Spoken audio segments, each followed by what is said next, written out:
আজ 1লা জানুয়ারি কল্পতরু উৎসব।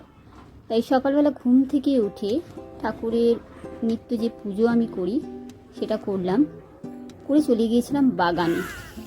বাগানে মানে এতটাই ঠান্ডা ছিল যে আর কি, ওই দূরে কাকটা বসে আছে। কাকটাকে আমি যতই খাবার দিই, মানে ও ঠিক সকাল 7টাতেই আসবে, তো 7টাতেই এসেছে। আমি খাবারটা দিয়ে বাগানটা ঘুরে দেখতে গিয়েছিলাম, তো এক ফোঁটাও খায়নি। কিন্তু ওপরে গাছে মানে চিৎকার করে করে বলছে এখন যা আমি খাবো, মানে এরকম কিছু বলতে চাইছে। যাই হোক, আমার খুব ইচ্ছে ছিল আজকে বছরের প্রথম দিন একটু মিষ্টি কিছু রান্না করব। তাই সেই মতো আগের দিন থেকেই সমস্ত জোগাড় করে রেখেছিলাম। আর এখন হচ্ছে দুধটা ভালো করে জাল দিয়ে নিচ্ছি। আর সামনে রয়েছে কাজু বাদাম, একটা আমুল দুধের প্যাকেট, চিনি, তো আর আমাদের চাষের পায়েসের চাল, যেটা হচ্ছে এটা আমার ননদের বাড়ির চাষের চাল। আর এই পায়েসটা আমি অনেকদিন ধরে ভাবছিলাম বানাবো, তাই একদম সমস্ত জোগাড় করেই নেমে পড়েছি।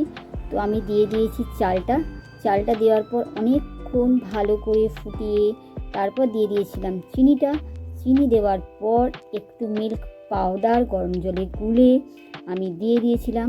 আর সত্যি কথা বলবো কি, যে পায়েসটা খুবই ভালো হয়েছিল। আমি ওদের হাতের পায়েসের মতো না হলেও কিন্তু এটা আমার হাতের বেস্ট পায়েস, হয়তো আরও ভালো হবে, তো চেষ্টা করছি। তো পায়েস রান্না কমপ্লিট করে আমরা চলে গিয়েছিলাম মন্দির। আর মন্দিরে গিয়ে নিয়েছিলাম একটা, এখানে বলে কুড়ি প্রসাদ। তো একটা ঝুড়িতে এরকম একটা বড় ঝুড়িতে থাকবে অন্ন এবং 3-4 রকমের সবজি, ডাল, চাটনি, পায়েস সবই থাকবে। আর এত পরিমাণে প্রসাদটা দিয়েছিল, 160 টাকা নিয়েছিল। তো আমরা মোটামুটি বাড়ির প্রত্যেকে ভালোভাবে প্রসাদটা মানে খেতে পেরেছি। খুবই সুন্দর, আর রান্না ছিল অপূর্ব। যাই হোক, বছরের প্রথম দিনটা ঠাকুরের নামে শুরু করেছিলাম, আর ঠাকুরের প্রসাদ খেয়েই মোটামুটি দুপুরটা শেষ করলাম। তো সবাই ভালো থাকবেন, সুস্থ থাকবেন, আর হ্যাপি নিউ ইয়ার সবাইকে।